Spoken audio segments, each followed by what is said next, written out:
আগের দিন তো জানেন, আগের দিন ওনাকে নিমন্ত্রণ করা যায়, তাহলে তুমি মরে কি বলতে চাইছি। আমি এই মুহূর্তে আমাদের দুর্গাপুরের যে প্রোগ্রাম ছিল সেই প্রোগ্রাম শেষ হয়েছে। প্রোগ্রাম শেষ হয়ে যাওয়ার পরে ভোজন পর্ব এখন চলছে।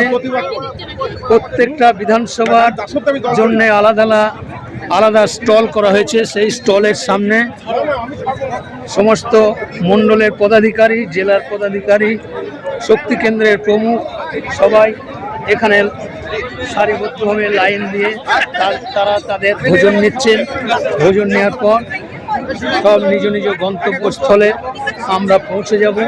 এই মুহূর্তে দেখতেই পাচ্ছেন মানুষের ভিড়। হ্যাঁ, এই কৃষ্ণদা, আমি এই মুহূর্তে আমাদের প্রাক্তন জেলা সভাপতি কৃষ্ণ ঘোষ, আমিও ওনার একজন সহযোদ্ধা ছিলাম, সহসভাপতি হিসাবে। এখন ছিলাম না, এখন আছে, ছিলাম বলে কিছু হয় না। আচ্ছা আছি। ওনার হাত ধরেই আমাদের পূর্ব বর্ধমান জেলায় আমরা বিভিন্ন কর্মসূচিতে অংশগ্রহণ করেছি।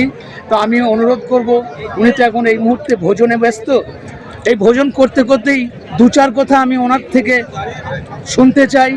আমাদের দলীয় সংগঠনের ব্যাপারে বলুন, বা আজকের এই পরিস্থিতির প্রেক্ষাপটে কিছু যদি বলেন। দেখুন, আজকের যে প্রোগ্রামটা হলো, যে কার্যকর্তা সম্মেলন বর্ধমান বিভাগ, এখানে আজ আমাদের এই যে কার্যক্রমে বিভিন্ন কার্যকর্তার সঙ্গে দেখা, এই যে মিলবন্ধন, যে আমরা বলি আমাদের পরিবার দল বিজেপি পরিবার, এখানে নাইলে বুঝবেন না যে বিজেপি কি। একে অপরের সঙ্গে সম্পর্ক, একসঙ্গে খাওয়া, এরকম রাস্তায় দাঁড়িয়ে খাওয়া। আর দ্বিতীয় হচ্ছে যে ব্যবস্থা এখানে খুব সুন্দর, সমস্ত বিষয় খুব ধ্যান রেখেছে, এন্ট্রি করা থেকে নিয়ে এবং যে ভোজনের যে ব্যবস্থা, সেটাও খুব সুন্দর ব্যবস্থা। এটাই বিজেপি করবে। আপনি তাই চারিদিকে সুন্দরভাবে লাইন দিয়ে একে খাবার নিচ্ছে। বিজেপি হচ্ছে সুশৃঙ্খল দল, সেখানে কার্যকর্তা সুশৃঙ্খল আদর্শবান কার্যকর্তা।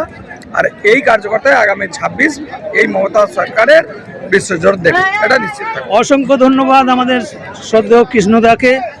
এইবার আমি ওনার কাছে আরেকটি আবেদন রাখছি যে আমাদের বিধানসভা অর্থাৎ পূর্বস্থলী উত্তর বিধানসভায় আপনার চরণধুলি যাতে আমাদের যে 1 নম্বর মণ্ডলে আপনার একটু পদচিহ্ন আমরা পেতে চাই, এবং তার সঙ্গে সঙ্গে আমাদের একটু সহযোগিতা আশা করি আপনার কাছে। দাদা, সবসময় আমরা আছি, কিন্তু আপনি আমার অভিভাবক বলতে পারেন, গুরুর মতো, কারণ আপনি বয়স্ক। আমরা জানেন যে ভারতীয় জনতা পার্টির প্রত্যেকজন বয়োজ্যেষ্ঠ কার্যকর্তাকে আমরা সম্মান করি।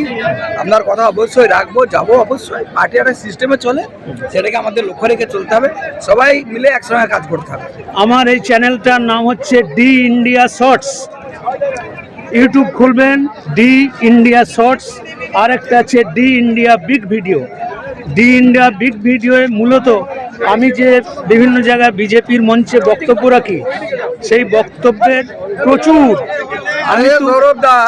ইতিমধ্যে কয়েক হাজার জায়গায় আমি বক্তব্য রেখেছি। সেই বক্তব্যের আমার ভিডিও আমার ওই দুটো চ্যানেলের মধ্যে পাবেন। তার সঙ্গে অন্যান্য বিষয়ের অনেক কিছু ভিডিও আছে। ঠিক আছে, ধন্যবাদ সকলকে। সুস্থ থাকুন, ভালো থাকুন। কৃষ্ণদা, আমি ওই দিকটা একটু নিই। এই তো, এই আরেকজন আমাদের ছাড়বো না, নীলিমাদিকে পেয়ে গেছি। এখানে কৃষ্ণদার বাইট নিলাম, সীমাদির বাইট নিলাম। আমি এখন এই মুহূর্তে আমাদের জেলার আর এক লড়াকু নেত্রী নীলিমাদি, একসঙ্গে আমরা রাজনীতিতে অংশগ্রহণ করেছি, পথ চলছে। দিদি, কিছু বলুন, আজকের এই যে অংশগ্রহণ করেছেন আপনার? খুব ভালো লাগলো। শুভেন্দু দা, যাই হোক দিলীপ দা, সবারকার বক্তব্য শুনলাম। আমাদের পূর্বস্থলী দক্ষিণে বিধানসভায় যেহেতু আমার বাড়ি, আমরা কি চেষ্টা করব যাতে 26-এ বিধানসভায় আমরা বাংলাটাকে ছিনিয়ে নিতে পারি, এই নরক জায়গা থেকে তুলে নিতে পারি। এই হিসেবে আমরা খুব গর্বিত, বা আমরা খুব লড়াকুভাবে লড়ব। অসংখ্য ধন্যবাদ দিদিকে। আচ্ছা।